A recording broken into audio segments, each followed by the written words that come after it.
Good morning, everyone. Today's lecture is the continuation of the earlier lecture. पहले हमने देखा था हमारे लास्ट लेक्चर में कि डिमांड क्या होता है. Okay, and we studied the graph of demand and everything related to it. आज हम एक बहुत इंपॉर्टेंट टॉपिक करने जा रहे हैं which is change in demand. तो ये एक one of the most important topic है. इसके अंदर मोस्टली लोग कंफ्यूज होते हैं, तो हम इसको बहुत डिटेल में करेंगे और बहुत अच्छे से करेंगे. ठीक है. So basically the main heading or the concept that I call it is change in demand. इसके अंदर major two आपको वो मिलेंगे, two parts मिलेंगे. पहले आप पढ़ते हो change in the price. ठीक है. Effect आप देखोगे quantity demanded पे when there is change in price.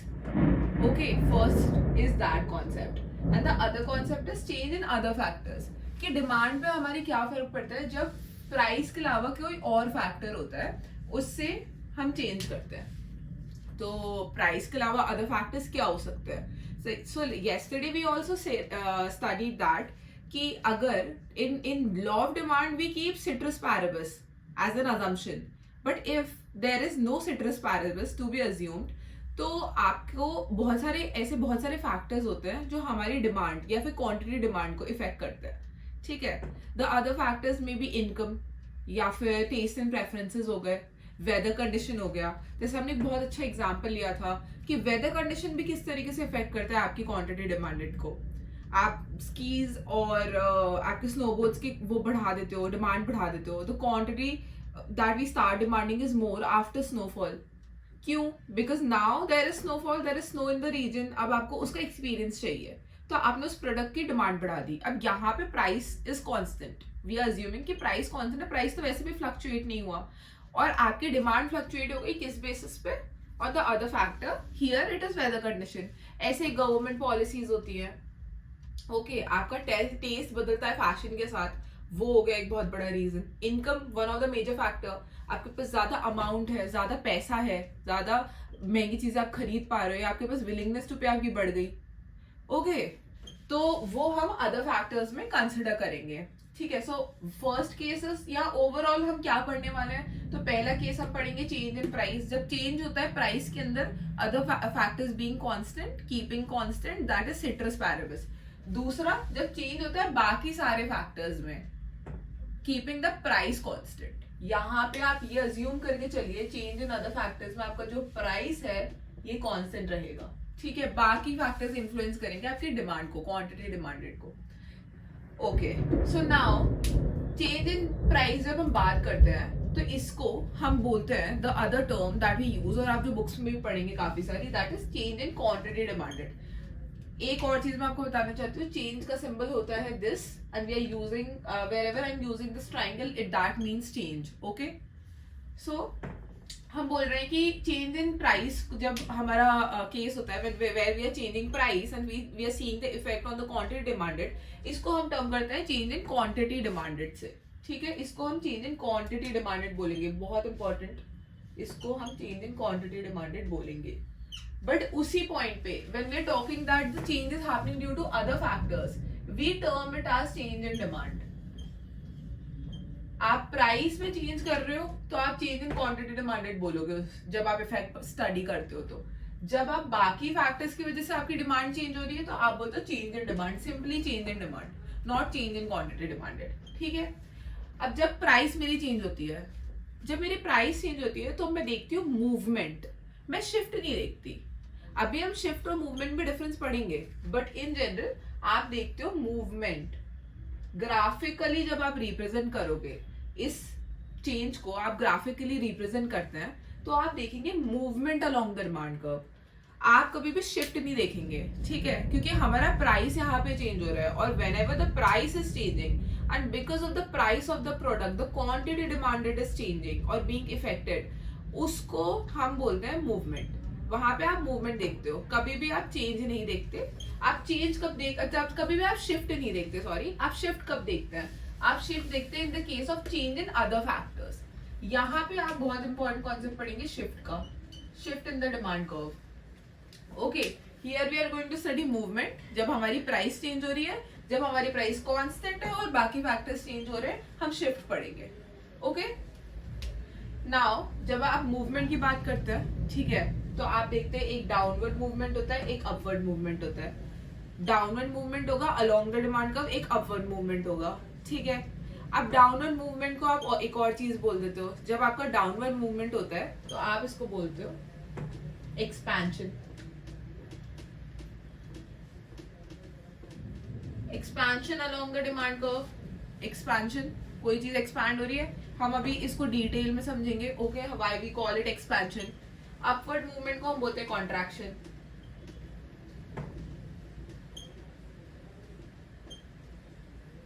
Okay, इसको आप एक्सपेंशन बोलते हो, इसको कॉन्ट्रैक्शन बोलते हो। देन जब आप शिफ्ट की बात करते हो, अब शिफ्ट हो रहा है demand curve. Now there is increase and decrease. Okay, increase होता है, this is rightward shift.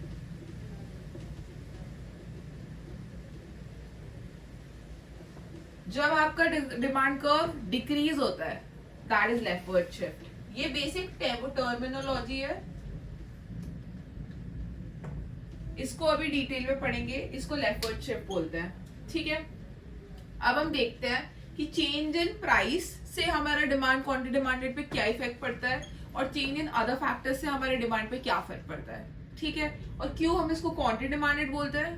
Change in price जब होता है तो हम इसको चेंज इन क्वांटिटी डिमांडेड बोलते हैं, और जब भी हम चेंज इन अदर फैक्टर की बात करेंगे तो हम इसको चेंज इन डिमांड बोलते हैं, नॉट क्वांटिटी डिमांडेड, ठीक है।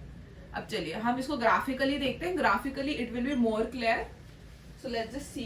पहले हम मूवमेंट का कॉन्सेप्ट पढ़ रहे हैं। ओके, तो मैं आपका लेफ्ट वाला पोर्शन यहाँ पे छोड़ दे रहा हूँ, आप रिलेट कर पाएंगे। सो लेट अस सी, जब हम बोलते हैं कि चेंज इन प्राइस हो रहा है, हमारा प्राइस कांस्टेंट नहीं है, हमारे बाकी सारे फैक्टर्स कांस्टेंट है, सिट्रस पैरेबिस हो रहा है यहाँ पे, ठीक है। हमने अज्यूम कर लिया सिट्रस पैरेबिस।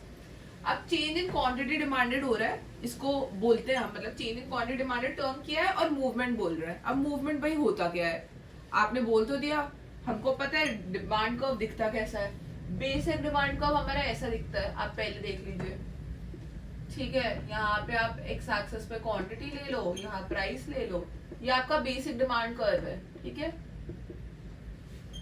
अब मूवमेंट कैसी होती है डिमांड कर्व में, तो हमने यहाँ पे जो एग्जांपल हमने जो बात करी है, हम बोल रहे हैं कि चेंज हो रहा है प्राइस, ठीक है। तो पहला केस ले लेते हैं, हमारा प्राइस है, हम इधर पहले शो करते हैं प्राइस जो है हमारा वो फॉल कर रहा है, ठीक है, प्राइस इज डिक्रीजिंग। हमने ये केस ले लिया, तो हमारा प्राइस पहले 100 रुपीज था एक पिज्जा खरीदने के लिए, ठीक है। तो हम क्वांटिटी डिमांड कर रहे थे 1 यूनिट ऑफ पिज्जा, और लेट अस से 5 यूनिट्स ऑफ पिज्जास, ठीक है। हमारा प्राइस डिक्रीज होके हो गया 50, हमने अपनी क्वांटिटी इंक्रीज करके कर दी 10। Now we are buying 10 units of pizzas, क्योंकि हमारा प्राइस डिक्रीज हो गया है। एक ये केस है जब हमारा प्राइस चेंज होता है और प्राइस इज डिक्रीजिंग, ठीक है। अब इसका ग्राफ कैसे बनेगा, जब हमारा प्राइस रिड्यूस हो रहा है, ये आपका as it is X axis, Y axis, यहाँ पे आप प्राइस ले लीजिए, यहाँ क्वांटिटी ले लीजिए, ठीक है। आपने बोला पहले आपका प्राइस था 100, पहले आपका प्राइस 100 था, ठीक है।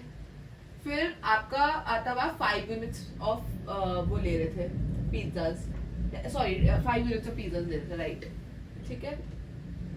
फिर आपका प्राइस हो गया 50, रिड्यूस हो गया, there is fall in price, price हमारा चेंज हुआ, हमारा प्राइस हो गया 50। हमने बोला now that the quantity is, we will increase the amount of quantity that we are buying. Demand जो है क्वांटिटी डिमांडेड वो हमारी इंक्रीज हुई है, क्यों, क्योंकि इनवर्स रिलेशनशिप है। जब भी प्राइस इंक्रीज होगा डिक्रीज होगा तो क्वांटिटी ऑटोमेटिकली हम इंक्रीज कर देंगे। तो क्वांटिटी डिमांड हमारी इंक्रीज हो गई और हमने कर लिया 10 यूनिट्स ऑफ पिज्जास, ठीक है। अब इसको हम प्लॉट करते हैं graphically.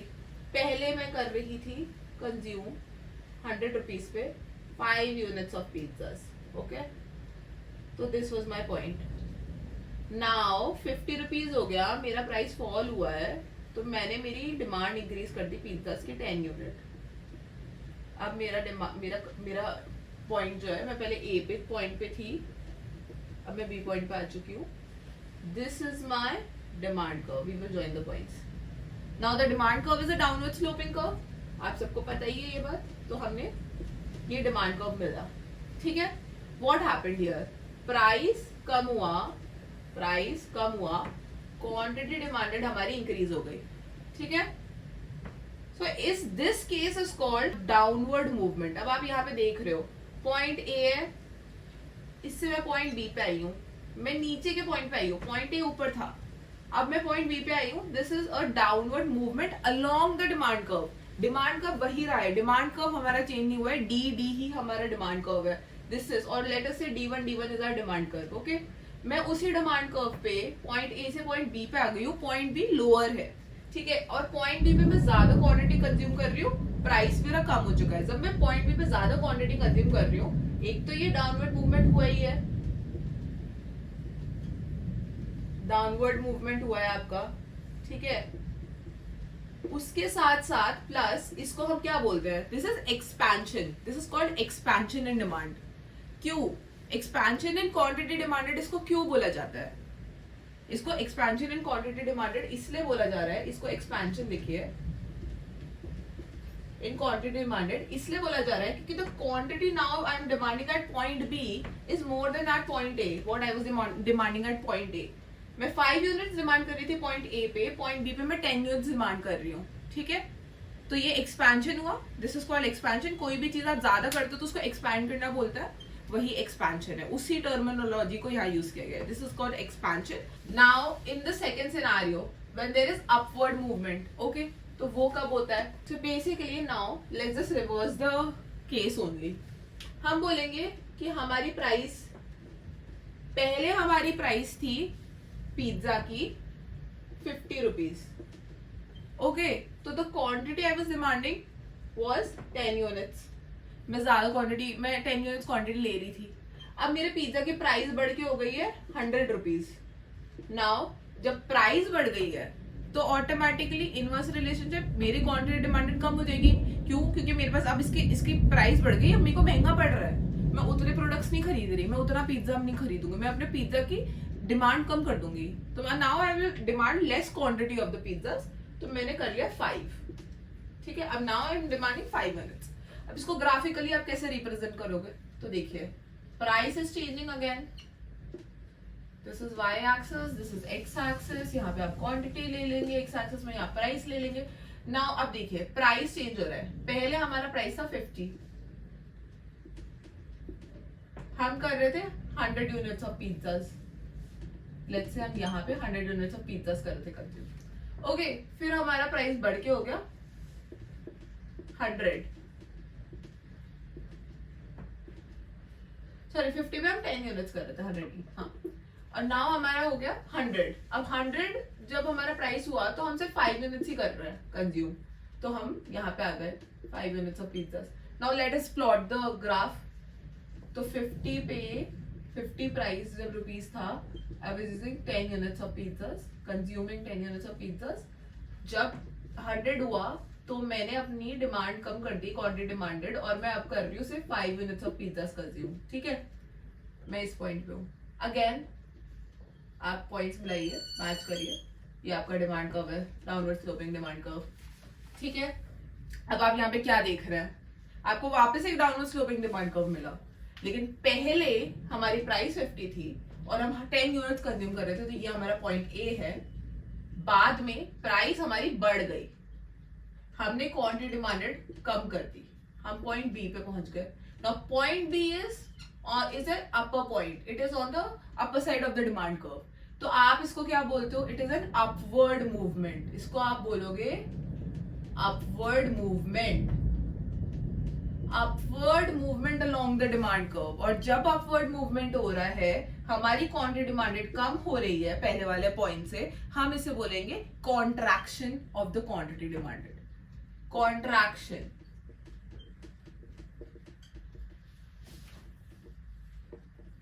Contraction of the quantity demanded, यहाँ पे कॉन्ट्रैक्शन हो रहा है, कॉन्ट्रैक्ट कर रहा है आपका डिमांड कर्व। आप पहले 10 यूनिट्स ले रहे थे, क्वांटिटी की डिमांड कर रहे थे, अब आप 5 यूनिट्स क्वांटिटी डिमांड कर रहे हो, ये एक कॉन्ट्रैक्शन है। कॉन्ट्रैक्शन मतलब कम होना, ठीक है, कम, कॉन्ट्रैक्ट हो जाना, एक्सपैंड बड़ा हो जाना, कॉन्ट्रैक्ट कम हो जाना, कॉन्ट्रैक्ट हो गई आपकी डिमांड, कम हो गई, ठीक है। So when there is an upward movement along the demand curve, आप उसको कॉन्ट्रैक्शन बोलते हो।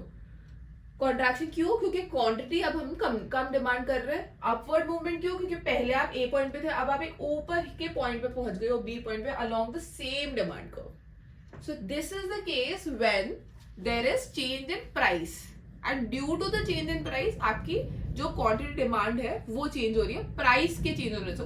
उसी प्रोडक्ट का प्राइस चेंज हो रहा है, उसी गुड का प्राइस चेंज हो रहा है। तो यहाँ पिज्जा के प्राइस से ही पिज्जा की क्वांटिटी जो है वो फ्लक्चुएट कर रही है, demand of the quantity fluctuate कर रही है। Okay, so this is also termed as change in quantity demanded, क्योंकि हमने मूवमेंट का कॉन्सेप्ट पढ़ा है। Now we will study the concept of shift in the demand curve. See, तो अब हम पढ़ेंगे शिफ्ट, ठीक है।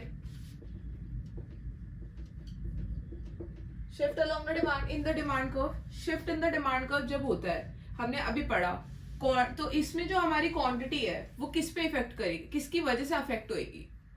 Everything other than price of that product, ठीक है। तो पिज्जा हम कंज्यूम कर रहे हैं, तो पिज्जा का प्राइस यहाँ पे कंज्यूम कांस्टेंट है, पिज्जा का प्राइस कांस्टेंट है।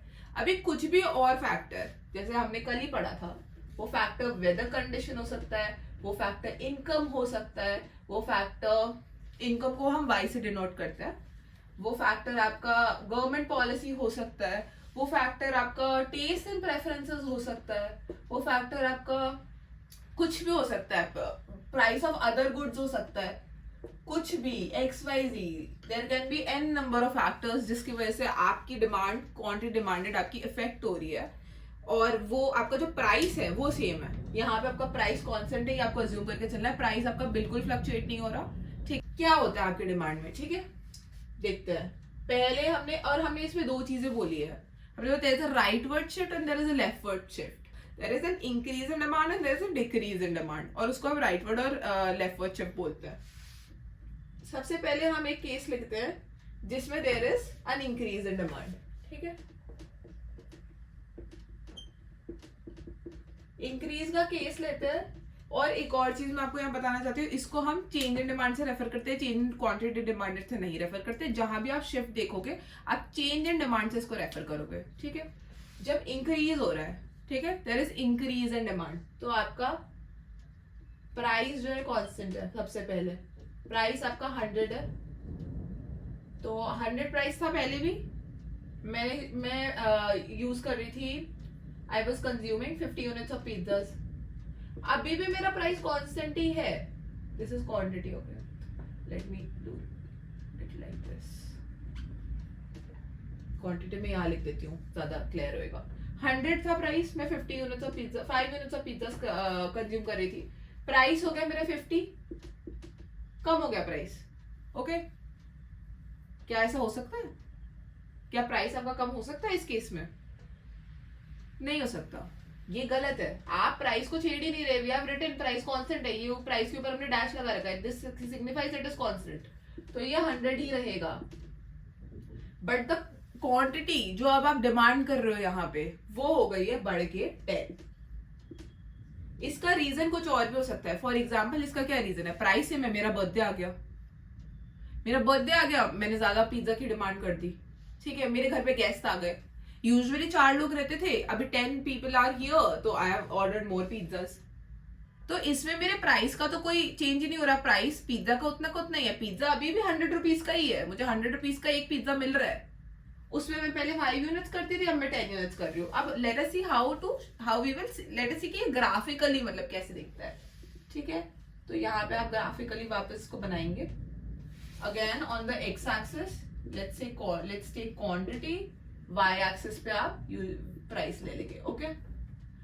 अब प्राइस हमारा है 100, here it is 100, okay. I am consuming 5 units of pizzas, 100 price पे मैं 5 यूनिट्स ऑफ पिज्जास कंज्यूम कर रही हूँ, ये मेरा कंजम्पशन पॉइंट, ये मेरा पॉइंट आ रहा है, ठीक है, ए पॉइंट ये है। नाउ आई एम सेइंग कि प्राइस तो सेम ही है, प्राइस चेंज ही नहीं हुआ, मैंने डिमांड बढ़ा दी, मैंने कर दिया 10 units of pizza start consume करना, मेरी प्राइस सेम है, दिस इज पॉइंट बी।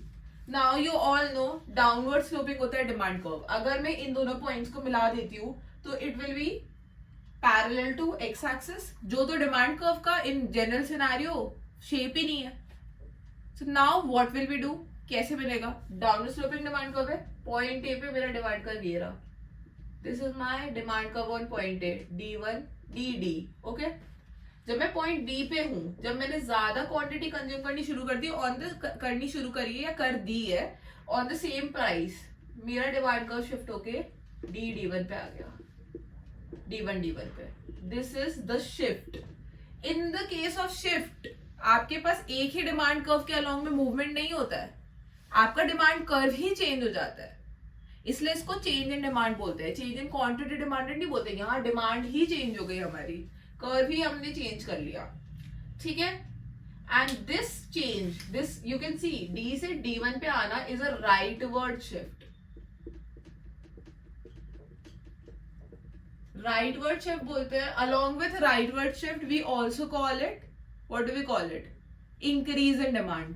बढ़ा है डिमांड, डिमांड मेरा 5 से 10 हुआ है, इंक्रीज इन डिमांड, तो इसको हम बोलेंगे इंक्रीज इन डिमांड. आप इसको राइटवर्ड शिफ्ट भी बोल सकते हो, इंक्रीज इन डिमांड भी बोल सकते हो. आपको क्वेश्चन भी अगर कभी पुट ऑन होता है तो वो दोनों कॉन्सेप्ट के बेसिस पे हो सकता है. दे कैन से कि there is a rightward shift in demand, you have to analyse in the brain कि क्या है इसका मतलब. इसका मतलब इंक्रीज इन डिमांड है. ठीक है, चलिए ये हो गया. अभी सेकंड कॉन्सेप्ट है डिक्रीज इन डिमांड, जिसको हम लेफ्टवर्ड शिफ्ट भी बोलते हैं.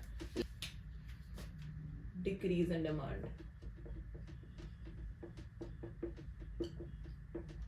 ठीक है, डिक्रीज हो रहा है डिमांड में हमारे. तो मैंने वापस अगेन एग्जांपल वही लेते हैं पिज्जा का. प्राइस आपका कांस्टेंट है, पहले ही मान लिया, तो प्राइस हमारा वही है. 100 पहले भी था हमारा प्राइस, अभी भी 100 है. So now what is happening, पहले 100 प्राइस पे मैं 5 यूनिट्स ऑफ पिज्जा कंज्यूम कर रही थी. ठीक है, अभी सेम 100 प्राइस पे 100 ही है 1 यूनिट का प्राइस पिज्जा का, मैंने 2 यूनिट्स ऑफ पिज्जा कंज्यूम करना शुरू कर दिया. ऐसा क्यों हुआ? मैंने कम कर दिया. इसका कोई भी फैक्टर हो सकता है, प्राइस तो नहीं है इसका फैक्टर, पिज्जा तो 100 का ही है. कोई और फैक्टर हो सकता है. फॉर एग्जाम्पल मैं डाइट पे चली गई, now there is a change in my taste. Now I am not preferring eating pizza lot because pizza is unhealthy. मैंने बोला भाई अब पिज्जा कम खाना पड़ेगा, अब बंद नहीं कर रहे, पर अब 2 ही पिज्जा आएंगे. क्यों? हम डाइट पे चले गए, हमारे टेस्ट एंड प्रेफरेंस में चेंज हो गया. ठीक है, दूसरा फैक्टर हो सकता है कि मे बी मैंने जॉब छोड़ दी. नाउ दैट मैंने जॉब छोड़ दी है, I can't afford having eating a lot of outside food. तो मैं कभी कभी खाती हूँ, तो मैं सोचा कि चलो 2 पिज्जाज मंगा लेते, 5 तो चलो नहीं हो पाएगा सेम बजट में, बजट कंस्ट्रेन आ गया. ठीक है, इनकम में चेंज आ गया.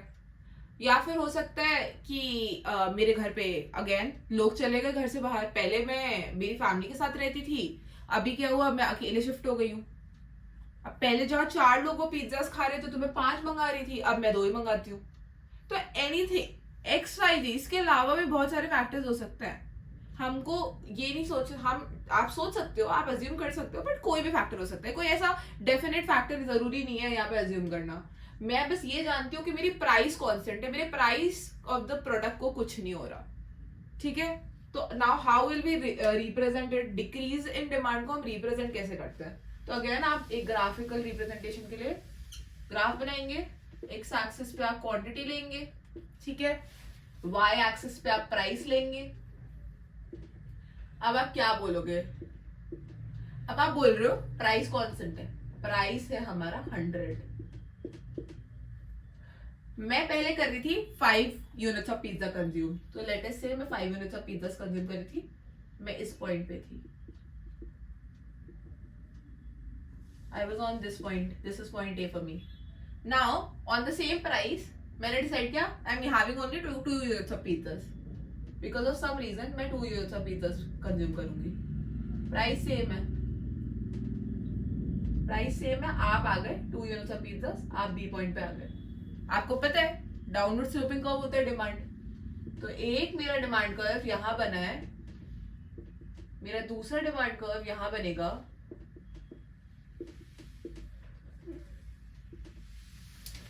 So what can we see? This, what is this? आप A पॉइंट से B पॉइंट पे आ गए.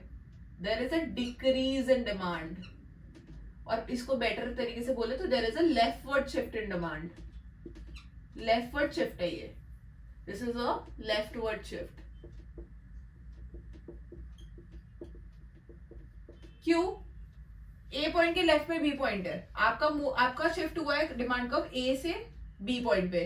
डी टू D1 आए हो आप, लेफ्ट शिफ्ट हुआ डिमांड कर्व का, पॉइंट पे शिफ्ट हो चुका है डिमांड का. तो आप ए पॉइंट से जब बी पॉइंट पे आते हो there is a leftward shift. इसको हम लेफ्टवर्ड शिफ्ट बोलते हैं. आप क्वांटिटी से देख सकते हो, पहले मैं 5 कंज्यूम कर रही थी, अब मैं 2 कंज्यूम कर रही हूँ. रिड्यूस हुई है, डिक्रीज हुई है क्वांटिटी डिमांडेड, तो आप इसको डिमांड डिक्रीज इन डिमांड भी बोलेंगे. तो this is called decrease in demand और leftward shift in demand. Okay, है और एक दूसरे की जगह पे यूज हो सकता है. जब भी आपको लिखा रहेगा या बोला जाएगा लेफ्टवर्ड शिफ्ट इन डिमांड हुआ है, मतलब डिमांड आपका रिड्यूस हुआ है या डिक्रीज हुआ है डिमांड में. या बोले जाएगा there is a decrease in demand, मतलब जो कर्व है आपका वो लेफ्ट में शिफ्ट हो चुका है. ठीक है, सो दैट्स इट. इसमें यही है ये टॉपिक में. एक और इम्पोर्टेंट टॉपिक है जो हम अलोंग साइड ही समझ लेते हैं. क्वेश्चन पूछ रहा था आपसे कि what happens when the price of other goods increases और डिक्रीजेस. और ये भी पूछ सकते हैं कि what happens to the demand curve when the price of other good changes. ठीक है, तो लेट अस से चेंजेस वाला क्वेश्चन हम यहाँ देख लेते हैं. क्या होता है आपके डिमांड कर्व में जब price of other goods change हो जाता है? ये आपको ध्यान रखना है, प्राइस ऑफ अदर गुड्स. ये बहुत इंपॉर्टेंट चीज है जो यहाँ पे मेंशन है, प्राइस ऑफ अदर गुड्स. दूसरे गुड्स का प्राइस चेंज हो रहा है. अब अदर गुड्स क्या होते हैं?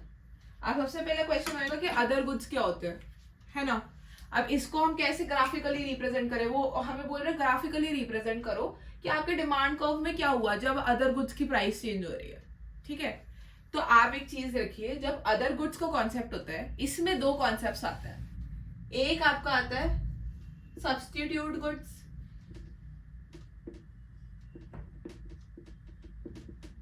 सब्स्टिट्यूट का कॉन्सेप्ट आता है. एक आता है कॉम्प्लीमेंट्री.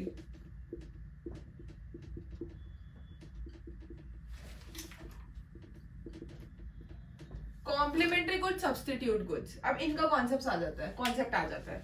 तो बेसिकली सब्स्टिट्यूट गुड्स क्या होते हैं? जब आप बोलते हो कि कोई सब्स्टिट्यूट गुड है, ठीक है, अदर गुड में यही दोनों केसेस आप कंसिडर करोगे, एक सब्स्टिट्यूट गुड का, एक कॉम्प्लीमेंट्री गुड का. तो फर्स्ट केस हम लेते हैं सब्स्टिट्यूट गुड का. सब्स्टिट्यूट गुड्स होते क्या है? सो बेसिकली एक सब्स्टिट्यूट गुड ऐसा, सब्स्टिट्यूट गुड्स के केस में बेसिकली ये होता है कि जो प्राइस होता है, जो क्वांटिटी डिमांडेड होता है of the good, of good X, good होता है that is increasing when the price of good Y increases. तो हम यहाँ पे क्या बोलते हैं कि दो सब्स्टिट्यूट गुड्स लेके चलते हैं, फिर वो ज्यादा क्लियर हो जाएगा. हम लेके चलते हैं कोक एंड पेप्सी. आप कोक एंड पेप्सी लेके चल रहे हो, ठीक है, क्योंकि they are very close substitutes. दोनों आपके कार्बोनेटेड ड्रिंक्स है, तो आप इसको सब्स्टिट्यूट्स मान सकते हैं. अब what happens in substitute goods, we will say that quantity demanded of Coke increases. ये इंक्रीज हो जा रहा है जब हमारे पेप्सी का प्राइस इंक्रीज हो जा रहा है. जब पेप्सी का प्राइस इंक्रीज हो जाता है, मैं कोक की क्वांटिटी ज्यादा डिमांड करने लग जाती हूँ. ऐसा क्यों होता है? तो आपने देखा होगा कि पेप्सी जैसे फॉर एग्जांपल अभी एट प्रेजेंट हम अज्यूम करके चलते हैं that 500 ml of Coke is 60 rupees and 500 ml of Pepsi is also 60 rupees. Okay. Now Pepsi ने अपना प्राइस इंक्रीज कर दिया. Now 500 ml of Pepsi is for 80 rupees. They are selling it for 80 rupees.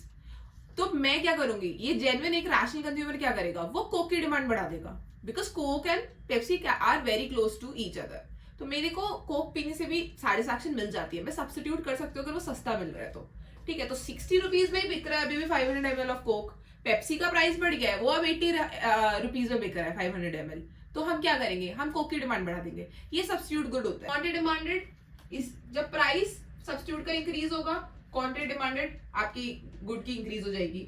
जब price substitute का fall होगा, quantity demanded of the good reduces, of this good the other good reduces. ये ऐसे ही चलता है. ये सब्स्टिट्यूट गुड्स होते हैं. दूसरे गुड्स क्या होते हैं? Complementary goods. पहले हम सब्स्टिट्यूट गुड्स के लिए ग्राफ बना लेते हैं, उसके बाद हम कॉम्प्लीमेंट्री गुड्स पे चलेंगे जिससे थोड़ी क्लैरिटी बनी रहे. तो अभी आपने देखा substitute goods Coke and Pepsi है, कोक हो गया, पेप्सी हो गई।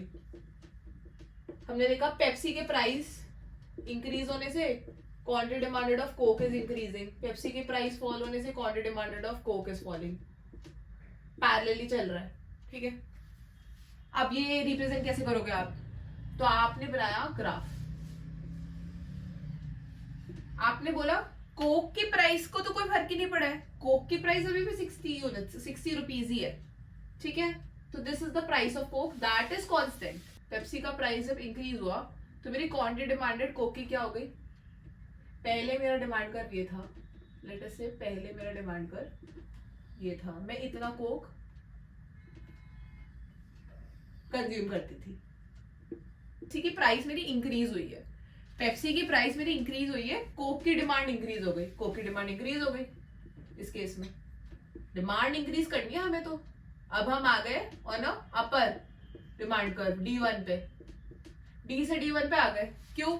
मेरे कोक की डिमांड इंक्रीज हो गई है, पेप्सी ने अपने प्राइसेस बढ़ा दिए, कोक की डिमांड इंक्रीज हो गई, ठीक है। कोक के प्राइसेस को कोई चेंज नहीं हुआ है। अब नाउ सेकंड केस जो है आपका, ये फर्स्ट केस है, सेकंड केस में this is for the first case. Second case में क्या हुआ? सेकंड केस में मेरे कोक की डिमांड कम हो गई है। क्यों कम हो गई? पेप्सी ने अपने प्राइसेस गिरा दिए, कोक की डिमांड कम हो गई, कोक की डिमांड कम हो गई, डिमांड कर्व लेफ्ट पर शिफ्ट हो गया। हम पहले जो डिमांड इधर कर रहे थे लेफ्ट में कर रहे हैं, सो हम यहाँ पे बोल रहे थे पहले हम डी पॉइंट पे आ गए थे, अब हम सी पे आ गए, क्योंकि हमारी पेप्सी की हमारी कोक की डिमांड फॉल होके Q1 पे आ गई है पहले। अब मैं आपको वापस समझाती हूँ, and this is the graph D2।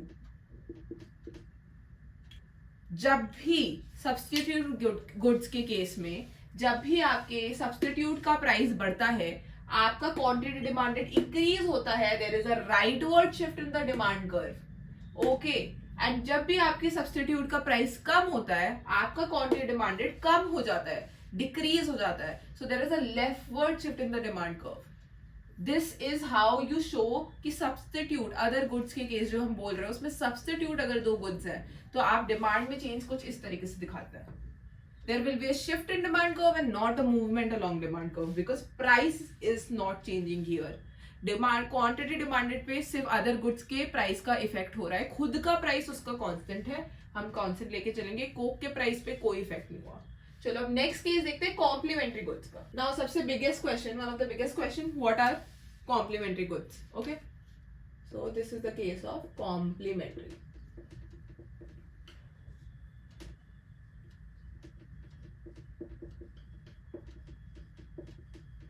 Complementary goods, complementary goods होते ऐसे गुड्स हैं जो साथ में काम करते हैं।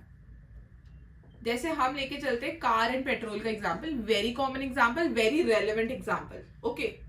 तो ये एक दूसरे को कॉम्प्लीमेंट करते हैं। कैसे कॉम्प्लीमेंट करते हैं? जैसे अगर पेट्रोल नहीं होगा क्या कार चल पाएगी? पेट्रोल मतलब डीजल, पेट्रोल, इलेक्ट्रिक, आपका इलेक्ट्रिक व्हीकल, सब कुछ, फ्यूल की बात कर रहे हैं हम, फ्यूल बोल लो उसको, पेट्रोल मत बोलो। क्या आपकी कार चलेगी? अगर फ्यूल नहीं होगा तो कार चल पाएगी? तो कार का पर्पस नहीं हुआ। कार का पर्पस क्या है? To basically help you in commute, to help you to commute from one place to another, travel करने के लिए काम करती है कार। अगर फ्यूल ही नहीं है तो गाड़ी कैसे चलेगी? नहीं चलेगी। तो जब फ्यूल होता ही नहीं तो क्या आप कार खरीदते हैं? अगर फ्यूल ही नहीं होता तो नहीं। कॉम्प्लीमेंट करते हैं ना, एक दूसरे को बेटर बनाते हैं, एक दूसरे की हेल्प करते हैं, ठीक है। वैसे ही अगर कार नहीं होती तो फ्यूल का क्या करते हैं? समझ लो व्हीकल्स ही नहीं है, सिर्फ फ्यूल का क्या करोगे? आपके पास गाड़ी नहीं है, आपके पास फ्यूल है, क्या करोगे? क्या आपका वो फ्यूल किसी काम आएगा? क्या वो पेट्रोल किसी काम आएगा? नहीं आएगा। साथ में चलते हैं, एक दूसरे को कॉम्प्लीमेंट करते हैं, आगे एक साथ बढ़ते हैं। तो इस केस में क्या होता है? देखो इस केस में क्या होता है, हम बोलते हैं कि this is car, this is petrol, okay. अब हमने बोला कि हमारे जो पेट्रोल है उसके प्राइसेस, पेट्रोल कॉम्प्लीमेंट्री गुड है यहाँ पे, ठीक है, हम कार पे उसका इफेक्ट देख रहे हैं। पेट्रोल के प्राइसेस बहुत ज्यादा बढ़ गए, बहुत ज्यादा। तो क्या कार की डिमांड बढ़ जाएगी? क्योंकि पेट्रोल बढ़ गया, महंगा हो गया है, चलो कार खरीदते हैं? ऐसा नहीं होता। कार की डिमांड कम हो जाएगी, लोग बोलेंगे इससे अच्छा तो और हम लोग पब्लिक ट्रांसपोर्ट यूज कर लेंगे, अभी पेट्रोल इतना महंगा हो गया, गाड़ी खरीदेंगे और महंगा पड़ेगा हमको, कोई फायदा नहीं है। तो इन जनरल मार्केट में कार की डिमांड कम हो जाएगी, तो quantity demanded for what we are demanding for the car will reduce. Opposite चल रहा है, देख रहे हो आप, प्राइस बढ़ा पेट्रोल का, कार की डिमांड कम कर दी हमने। नाउ अब प्राइस कम हो गया पेट्रोल का, कार की डिमांड बढ़ा दी हमने, क्योंकि now it is more efficient for me to have my own car. अब मैं अपनी गाड़ी लेती हूँ, पेट्रोल भी सस्ता है, मेरे को आराम से मेरे कन्वीनियंस के हिसाब से मैं पहुंच जाऊंगी। ठीक है, अब इसको हम कैसे रिप्रेजेंट करते हैं ग्राफिकली, देखिए again we will make a demand curve, X axis Y axis, price लेंगे आप इधर, इधर आप क्वांटिटी लेंगे।